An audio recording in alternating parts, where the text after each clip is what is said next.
Al-Athos mengkaji bagaimana Habib Lutfi menggunakan infrastruktur tarekat Sufi dan negara Indonesia untuk membangun umat beragama yang lestari, sekaligus mengerahkan genealogi dan hagiografi untuk menampilkan dirinya sebagai penerus Nabi Muhammad. Salah seorang kawan saya mengatakan bahwa Habib Lutfi suka mengklaim makam kuno para kiai sebagai makam keluarga bin Yahya, bahwa Habib Lutfi melakukan yahyanisasi kuburan kuno. Dan Assalamualaikum warahmatullahi wabarakatuh. Salam jumpa, salam sejahtera untuk Anda semua, salam persaudaraan dari kami Aras Bulan Channel. Tak lupa kami mengucapkan terima kasih yang tidak terhingga atas respon positif Anda terhadap konten-konten kami, dan mohon maaf jika tidak semua komentar sempat kami berikan balasan. Saudara-saudaraku, kembali saya menyapa Anda, dan ada satu buku yang diterbitkan oleh kalangan Ba'alwi. Beliau adalah Profesor Ismail Fajri Al-Athos, ya, dengan judul buku berbahasa Inggris aslinya, yaitu What is Religious Authority? Bahasa Indonesianya kurang lebih apa itu otoritas keagamaan. Beliau nampaknya ingin mengcapture dari otoritas keagamaan, dan seperti yang beliau sampaikan dalam bedah buku di Unhas Jember beberapa waktu yang lalu, mengatakan sebagai sampel utamanya adalah Habib Lutfi bin Yahya. Nah, sosok ini menjadi menarik sebagai tokoh utama dalam penelitian mencari otoritas keagamaan itu, karena menurut beliau Habib Lutfi awalnya ya bukan siapa-siapa. Beliau tidak banyak jemaahnya, tapi kok kemudian bisa menjadi sebesar itu. Bahkan dalam salah satu halamannya, orang yang tidak mengenal Habib Lutfi secara langsung pun bisa mempercayai dari apa yang beliau sampaikan. Nah, ini nanti kaitannya dengan bagaimana Habib Lutfi membangun, katakanlah semacam infrastruktur untuk mencapai otoritas keagamaan itu, sehingga beliau setidaknya oleh sebagian mungkin masyarakat Muslim Indonesia menjadi tokoh yang otoritatif. Pak Ismail Fajri Al-Athos ini sendiri adalah seorang lektor kepala studi Islam Timur Tengah dan sejarah di New York University. Beliau juga seorang antropolog. Sahabat-sahabatku sekalian, sebagai gambaran, saya akan bacakan resensi singkat dari penerbitnya nampaknya, ya. Antara lain dituliskan, mengambil pembaca dari abad ke-18 hingga hari ini, Al-Athos menelusuri pergerakan para wali dan cendekiawan muslim dari Yaman ke Indonesia, dan melihat bagaimana mereka melintasi latar budaya yang kompleks sambil membuka saluran baru untuk transmisi ajaran Islam. Dia menggambarkan naiknya popularitas guru sufi terkemuka Indonesia Habib Lutfi dan persaingannya dengan para pemimpin agama yang bersaing, mengungkapkan mengapa beberapa suara muslim menjadi berwibawa sementara yang lain tidak. Al-Athos mengkaji bagaimana Habib Lutfi menggunakan infrastruktur tarekat Sufi dan negara Indonesia untuk membangun umat beragama yang lestari, sekaligus mengerahkan genealogi dan hagiografi untuk menampilkan dirinya sebagai penerus Nabi Muhammad Sallallahu Alaihi Wasallam. Allahumma shalli alaihi. Nah, pada bagian bawah ini yang sangat menarik, ya, terkait dengan isu nasab belakangan ini, yakni kalau saya ulangi lagi, sekaligus mengerahkan genealogi dan hagiografi untuk menampilkan dirinya sebagai penerus Nabi Muhammad. Hagiografi itu adalah kisah-kisah kewalian lah kurang lebih. Perlu saya sampaikan juga bahwa ketika bedah buku di Unhas Jember, Anda bisa melihat nanti di kanal YouTube-nya Unhas bagaimana beliau menyampaikan berbagai hal terkait dengan buku tulisannya tersebut.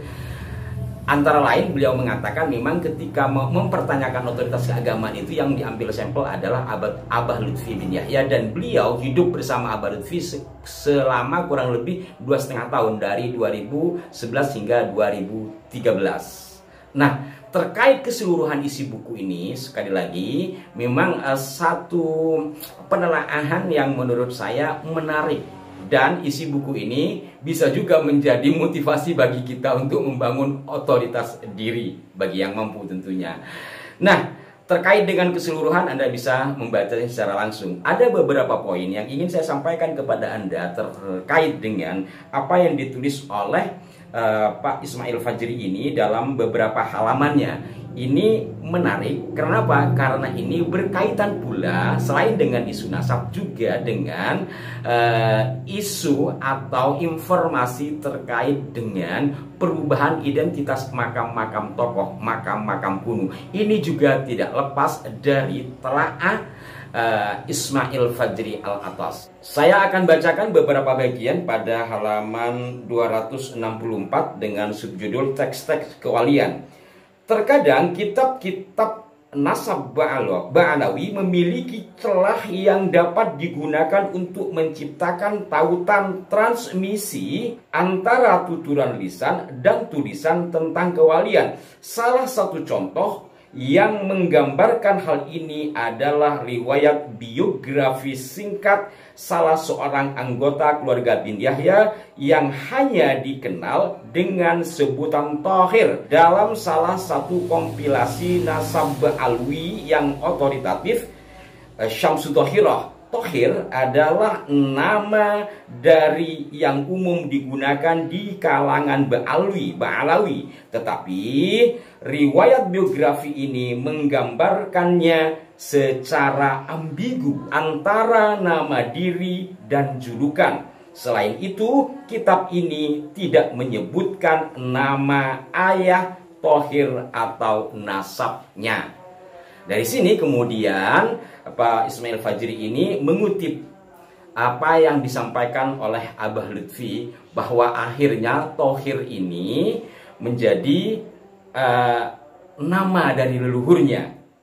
Secara jelas pada bagian berikutnya beliau Pak Ismail Fajri ini menulis bahwa Habib Lutfi mengklaim sosok Thahir yang misterius dalam Syamsu Thahirah sebagai leluhurnya. Ia meyakini bahwa Thahir bukanlah nama diri, melainkan gelar As-Sayyid At-Thahir atau Sayyid Thahir dalam kurung Sayyid nan suci yang disandang kakek buyutnya Thaha bin Ahmad Al-Qadi yang makamnya tengah dibangun di Semarang saat buku ini ditulis.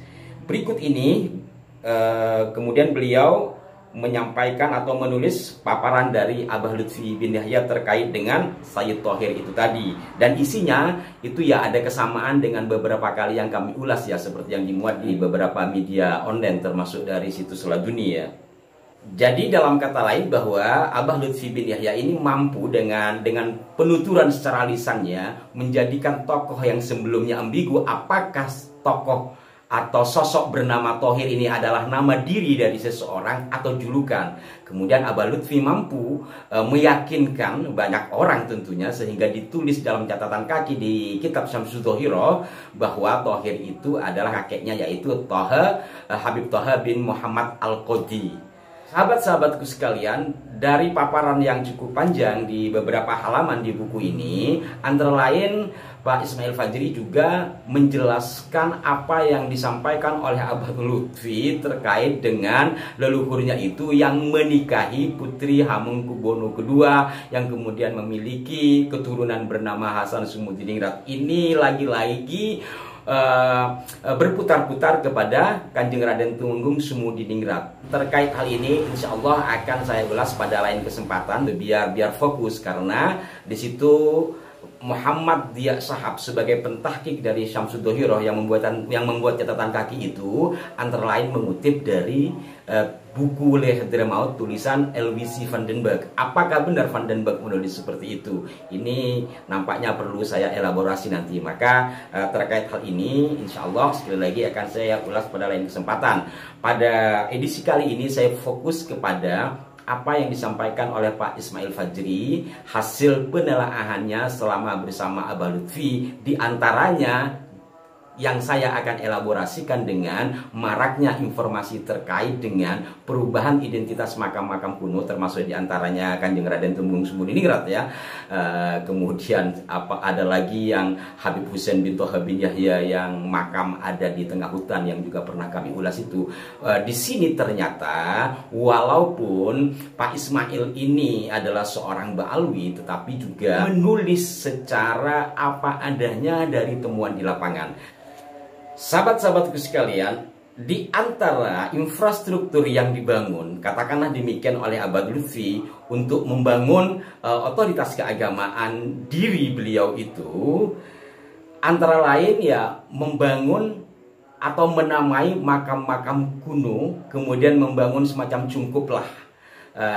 Dan di situ juga disampaikan hagiografi atau kisah-kisah kewalian. Ini yang dipotret atau di capture oleh Pak Ismail Fajri di dalam satu halamannya di buku yang sama itu 279 ya. Selama 3 dekade terakhir, Habib Lutfi berupaya mengidentifikasi makam-makam tua tak dikenal sebagai makam wali, mendirikan bangunan makam baru, dan memulai tradisi ziarah baru. Kebanyakan makam tersebut diidentifikasi sebagai makam leluhur dan kerabatnya. Modelnya mengikuti bangunan makam para tokoh wali Ba'alawi terkemuka seperti makam Ahmad Al-Attas di Pekalongan dalam kurung lihat bab 3. Dengan bantuan murid-murid dan pengikutnya dan berkat kedekatannya dengan berbagai aktor negara, Habib Lutfi dapat mendirikan bangunan makam di atas pusara Hasan dalam kurung Sumudiningrat. Ya, ini yang sering kami bahas ya.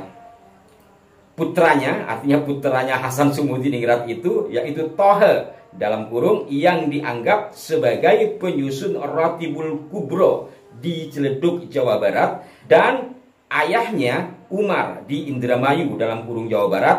Ia juga mendirikan bangunan makam di atas pusara ayahnya Ali dan kakeknya Hashim di Pekalongan. Makam-makam tersebut membentuk jejaring spasial yang berfungsi sebagai elemen pendukung penuturan lisan Habib Lutfi tentang kewalian para leluhurnya. Nah, dari apa yang dilakukan Abah Lutfi ini, apakah kalangan dari para habaib atau Ba'alwi di daerah beliau sendiri setuju? Ini juga yang di-capture atau ditelaah dan disampaikan oleh Bapak Ismail Fajri Al-Attas ya. Antara lain di sini disampaikan ketika membahas tentang Mbah Surgi, yang mana Mbah Surgi ini sekilas pernah kami bahas, yang dianggap Mbah Surgi ini bagian dari Ba'alawi. Di sini diinformasikan bahwa Mbah Surgi yang sebelumnya tidak dikenal, kemudian ketika ditangani dalam tanda petik ya oleh Abah Lutfi ini menjadi terkenal. Kemudian diinformasikan bahwa setiap tahun Habib Lutfi menyelenggarakan haul Mbah Surgi yang dihadiri Bupati Batang. Jadi Mbah Surgi itu di Batang, Jawa Tengah ya. Personel TNI, kepolisian setempat, dan sekitar 3.000-an jemaahnya. Berkat campur tangan Habib Lutfi, makam-makam lokal seperti makam Mbah Surgi dikenal di luar daerahnya. Makam-makam tersebut juga pada akhirnya makin memperkuat penuturan lisan Habib Lutfi tentang sejarah kewalian para leluhurnya. Meski ini catatan yang ingin kami sampaikan ya, meski kalangan Ba'alawi Pekalongan masih meragukan identitas baru makam-makam itu. Salah seorang kawan saya mengatakan bahwa Habib Lutfi suka mengklaim makam kuno para kiai sebagai makam keluarga bin Yahya. Narasumber lainnya menuturkan bahwa Habib Lutfi melakukan yahyanisasi kuburan kuno dan seterusnya.